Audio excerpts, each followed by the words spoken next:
One small camera error just changed the shape of GTA6's entire fan-made map. Ambrosia moved, Lake Leonida shifted, the keys became larger, and one famous bar turned out to be in the wrong place for more than a year. The wild part is that these changes did not come from a new official map.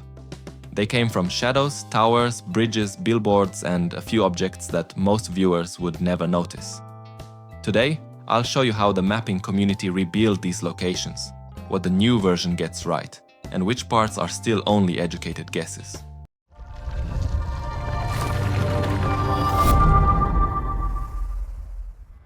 Welcome back.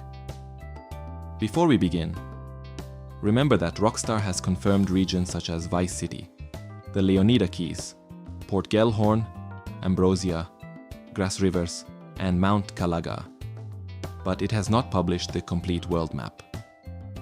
Everything you see here is a community reconstruction made from official trailers and screenshots, with some older estimates influenced by unofficial material. I will clearly separate confirmed locations from fan calculations.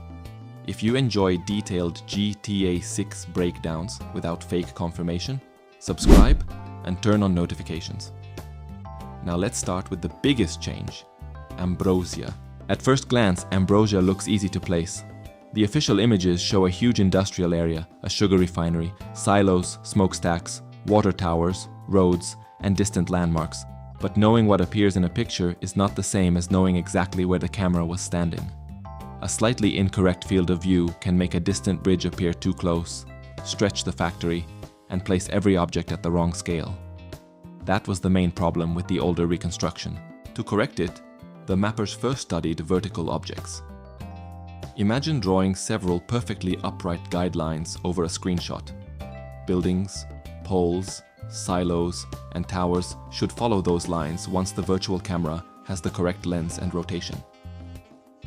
If the objects lean away from the guides, the field of view is probably wrong.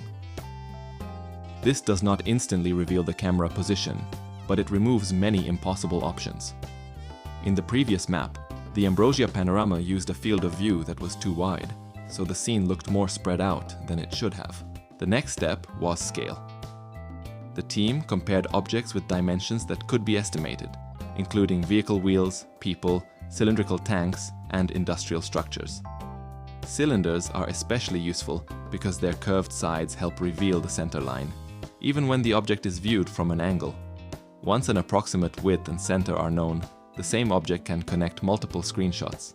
It sounds complicated, but the basic idea is simple. If two cameras can see the same tower, their sightlines should meet at one believable point on the map. The community's GTA map tools can test those camera positions against landmarks and restrictions. A camera cannot be placed somewhere that would hide an object which is clearly visible. It also cannot reveal a billboard, silo, or smokestack that should be blocked by another building. Every extra landmark narrows the possible answer. Instead of moving a screenshot around until it looks close enough, the software searches for a camera setup that produces the smallest overall error. One important clue was a tall smokestack visible across different Ambrosia images. Because one camera could be calibrated more confidently, the team projected a ray from that image toward the top of the stack. A second ray came from the night scene. When those lines were combined with the other landmarks, the earlier terrain estimates stopped working. The revised community model places the main Ambrosia ground level at roughly 15 meters, rather than the older estimate of about 5. That number is not official, but it makes the visible structures align more naturally. The postcard-style image created another problem. Its camera had not been anchored correctly, which meant the entire scene was scaled badly. In the old setup, one person would have been close to 3 meters tall. That is almost 10 feet, so the result was clearly impossible. The team then used the American flag silo, visible vehicles, and human figures to build a line on which the camera could realistically sit. Correcting the camera fixed the strange scale and gave the surrounding refinery a more believable size. Another major anchor was the round-topped water tower that fans often call the Lollipop Tower. It appears in the night image, the fire scene, and the Ambrosia postcard. When one landmark shows up from 3 different viewpoints, it becomes much harder for a false position to survive. After repeated testing, the new camera rays began matching the distant bridge, the silos, the water tower, and the factory at the same time. That is why this revision is more convincing than simply tracing roads from one picture. The Main Street image could then be calibrated through its background billboards. The mapper compared their spacing and angle with the refinery landmarks, using the nearby silo to support the camera elevation. Once the orientation was corrected, Ambrosia's street, industrial buildings, and distant structures landed in a tighter group. When the new results are placed over the older map, the difference is easy to see. Lake Leonida's shoreline moves, field boundaries rotate, the water tower shifts, and several smokestacks change position. This has a larger effect than moving a few icons.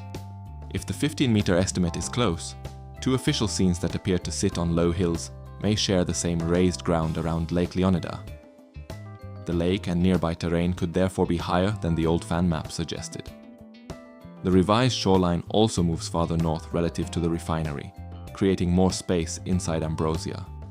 Rockstar describes Ambrosia as being at the heart of Leonida, but that wording should not be treated as an exact geographic coordinate. It suggests importance and a central region, not proof that the town marks the mathematical center of the state. One improvement this breakdown needs is a confidence system. Not every line on the map is supported equally. A location named by Rockstar belongs in the confirmed category. A camera position fitting several official screenshots is a strong estimate. A road seen in one blurry background is much weaker. Anything based mainly on a leak should remain unofficial, however convincing. Showing these levels on screen makes the video easier to trust. Use green for official names, yellow for triangulated estimates, and gray for uncertain borders.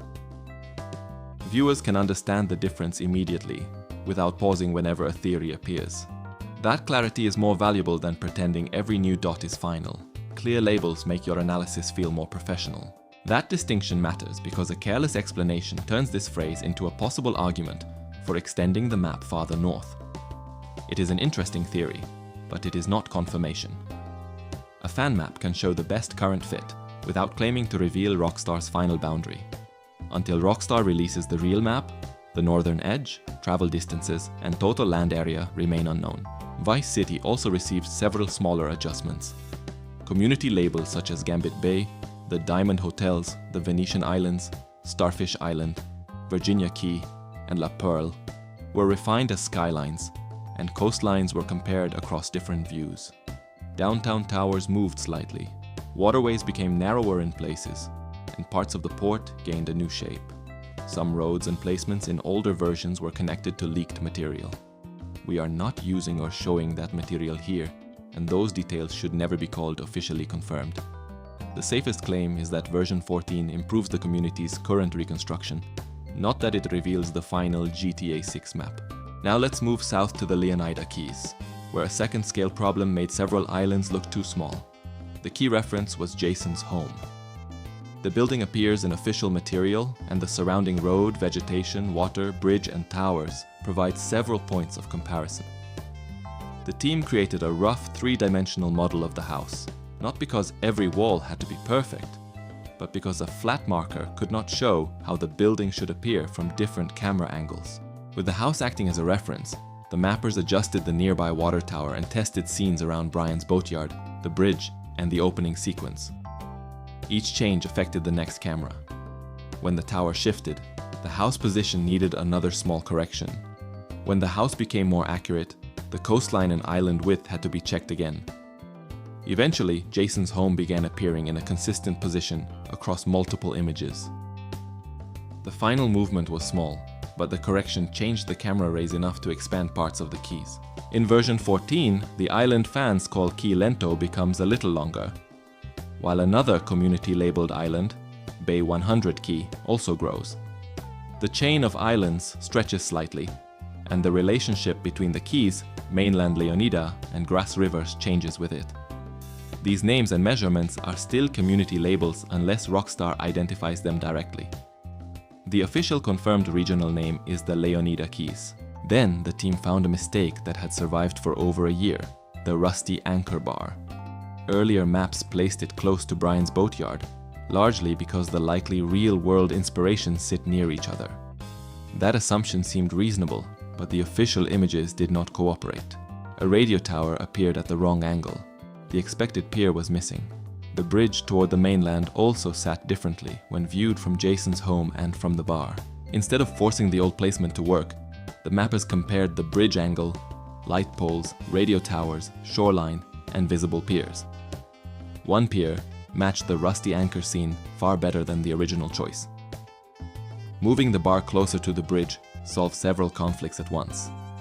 It also creates a more believable gameplay route. Missions involving the boatyard, Jason's home, and the bar would require actual travel through the keys, rather than keeping every important location packed into one tiny area. That gameplay idea is only an inference, but it shows why map layout matters. Roads determine pacing. Bridges create natural checkpoints. Distance gives Rockstar room for random events, police encounters, wildlife, stores, and changes in scenery. A larger chain of keys could make a simple drive feel like a journey, instead of a quick trip between mission markers. So, what does this update truly tell us? First, the community's methods are becoming more precise.